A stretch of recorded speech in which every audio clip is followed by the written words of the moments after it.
Hello, everyone, and welcome to this Tomorrow's Talent Series Q&A. My name is Jana Toomey, and I'm with Michigan Tech's Center for Educational Outreach. Tomorrow's Talent Series is all about showcasing in-demand careers through virtual job sharing videos and Q&As and curriculum resources. Today, we are very fortunate to be joined by John Park, who is a field service engineer for Lakeshore Systems. Hi, John. How are you doing today? I'm great, Jana. Thank you for having us. Yes, thank you so much. We're also joined by Kelly Sexton from Lakeshore Systems. Hi, Kelly. Hi, everyone. Thank you. This is a really exciting opportunity, so we appreciate you having us. So if you haven't had a chance to check out the Lakeshore Systems video yet, make sure you head on over to our Tomorrow's Talent Series website and watch that video. If you have any questions today for John, you can feel free to submit them through the Q&A feature. So with that, let's get right into our questions. John, can you tell us a little bit about what your career as a field service engineer entails? Yeah, so as a field service engineer, specifically for Lakeshore, I represent them as an OEM. I provide OEM oversight primarily to the U.S. Navy. We do a little bit of work for the Department of Energy and quite a bit for Military Sealift Command. And by oversight, we go in and we help direct repair labor and maintenance at different shipyards and different repair facilities around the world. A lot of times the repair facility doesn't have the knowledge or the skill on how to work on the equipment at a high level. So we ensure that there's a quality product produced for the Navy. That's great. Can you tell us a little bit about how you first got started on your path to your current position?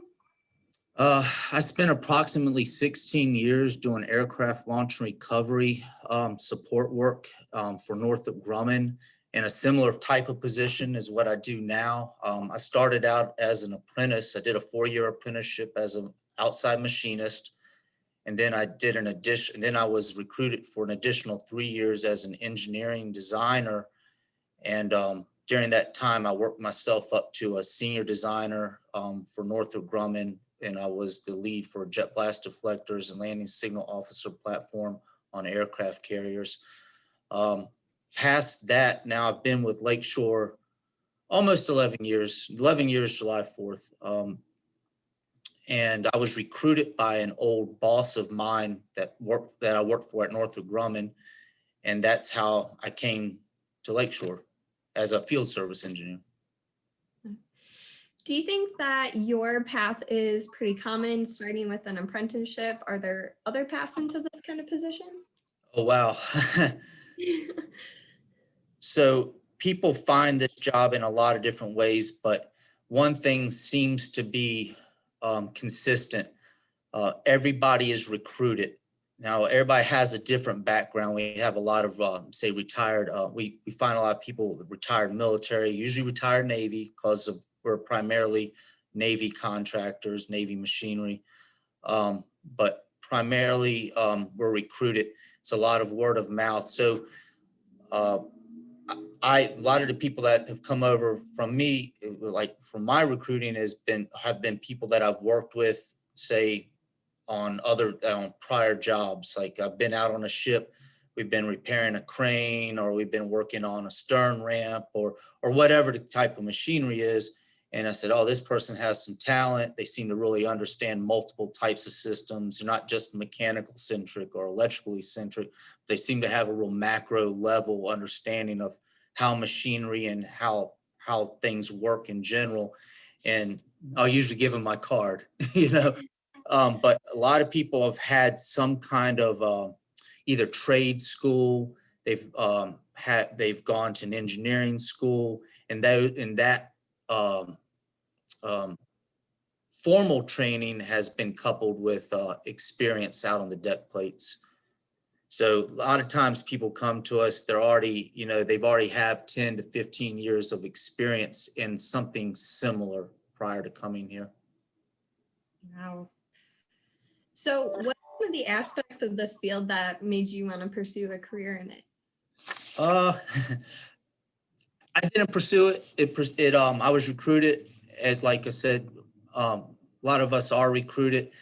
The one thing that keeps me in the field is, it is rewarding, it's challenging, and every day is different from the day before. My job is very dynamic. One day I might be kind of working a little bit of business development or program management, and the next day I might be out on the deck plate cussing with a couple mechanics and swinging big sledgehammers. So Every day is different. what would a really good day look like for you then? For me, I like being on the deck plate, and I like swinging. I like hitting things with big, heavy hammers, turning wrenches, troubleshooting, doing a lot of electrical troubleshooting lately. We just came back from Croatia. That was challenging. We rebuilt two stern ramps on an EPF class ships in about 45 days. Working with riggers, putting heavy cylinders in place, changing out ropes on for winches. We did a lot of we did software upgrades. We did a lot of electrical like wiring, and then we had a lot of troubleshooting. So those types of things, doing that kind of work, that's a good day for me. I like that kind of work. I'm not real fond of being in front of the computer. It happens more and more as this job has evolved, but I really prefer being on the deck plate, actually getting dirty. So you just mentioned a lot of different, types of machinery and equipment that you work on. Is your training pretty broad, or do field service engineers have a specialty, or how does that work? Yeah, we have guys that are, say, more electrically centric or mechanically centric, but you can't have this hyper focused discipline. You really need to be a lot more broad and say, hey, I'm just a welder, or I'm just an electrician, or I'm just a fluid power guy. To work well, you have to be like kind of a jack of all trades. You need to really understand everything about the equipment. We have one piece of equipment that, it's a hydraulic electric HPU, and it has fiber optic controls on it, things like that. So yeah, you need a really broad understanding. You may not be the best electrician, or you may not be the best non-destructive test engineer, but you need to have you do need to understand that these things exist and how one aspect affects the other thing. And you just mentioned coming back from Croatia. How often are you on the road, and how long do those trips usually last? Okay, so depending on what you do within our company is kind of how frequent the travel is, but everybody spends about 60 to 75% of the year on the road. And my jobs in particular, we're gone from anywhere from 30 to 40 days. The longest recent one was about 90 days. And yeah. So, with that much time on the road, are you on these sites because something is broken, or just on an on-call basis in case anything were to go wrong? So those big jobs like that, those are planned evolutions. So we're going out to either overhaul a piece of equipment or perform a repair on a piece of equipment that had been previously planned. So there are planned maintenance availabilities or repair availabilities, but there's also the on-call. We have several jobs going on right now in Norfolk that we weren't planning on being on this week, but the phone rang yesterday, so now we're doing them. So it is an on-call thing. Can be demanding of your time because you thought you were going to be off on Saturday, or you thought you were going to have Easter off, but you weren't. You went to work instead. So yeah, there's a lot of stuff that pops up like an on-call type situation, and there's also a lot of things that are planned. You mentioned a little bit about the increased use of computers in your job. How else has your job changed since you first started in this position? Uh, that from a technology perspective, there's more and more controls. So if you can be really good with controls like VFDs, PLCs, we use a lot of Rockwell automation. We use a thing called uh, Code Assist, which is an open source ladder logic.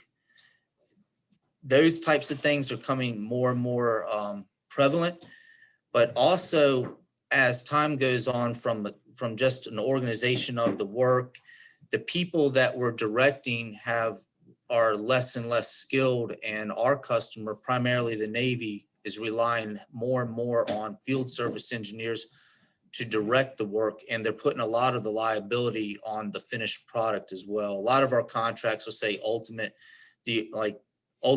the job is up to Lakeshore. We're ultimately the responsible party, regardless of whether somebody else messed up and put a valve handle on incorrectly, or we have to see everything. So we make sure parts get there on time. We're trying to hold the schedule. We're writing reports, plus, we're swinging the big sledgehammers, maybe whatever it is. So there's more and more responsibility being put on a field service engineer right now. And that's because the shipyards or whoever these customers are using more and more contracted labor that just they don't have the experience. And the reason they do that is, I guess these prime contractors, they don't have to keep a full-time workforce, but they can rely on somebody like a field service engineer to direct that temporary workforce to get out a quality product. So where do you see the future of this field going? I think there's going to be more demand for field service engineers. I know within Lakeshore, we're constantly trying to find people, and it's a very difficult process to vet a person. You find a lot of people that are interested, but when you find out about the job, they may back off because of maybe the travel schedule or just how broad knowledge base you have to have.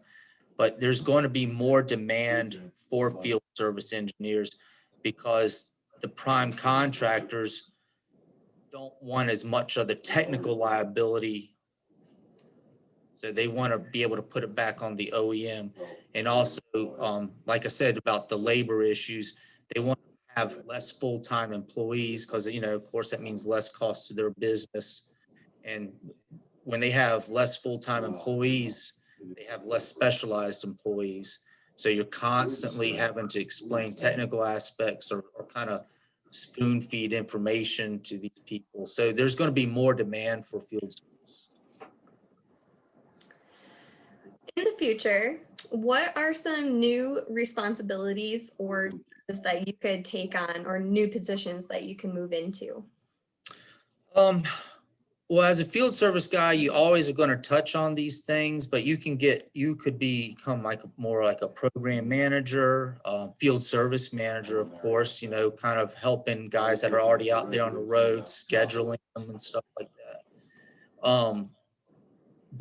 And also business development. I think I've kind of been getting pushed into more business development meetings because it's nice when we can go out to the Navy and there's somebody there that can talk about the technical aspects or the real challenges we see on the deck plates, that kind of stuff. And program management, management of the other field service guys, and business development are three places that you can move to. All right. If you could only use one word to describe people in this field, what would that word be?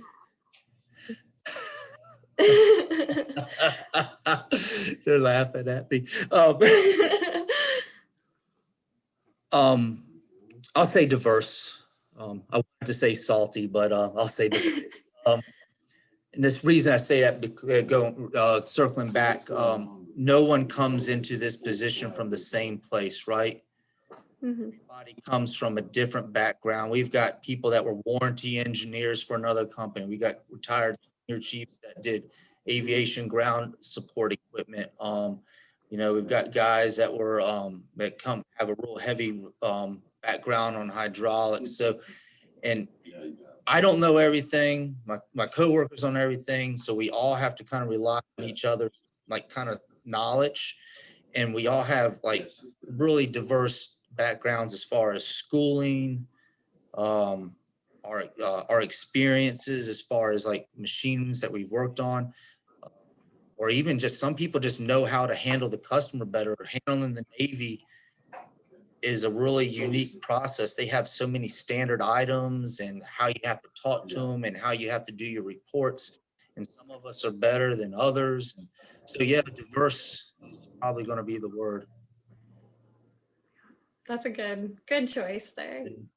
So, many students are going to have some opportunities for travel in future positions, conferences or just some business meetings, maybe not 90-day trips, but any tips for students about making the most of these opportunities in their future, even if they aren't to places maybe quite as exotic?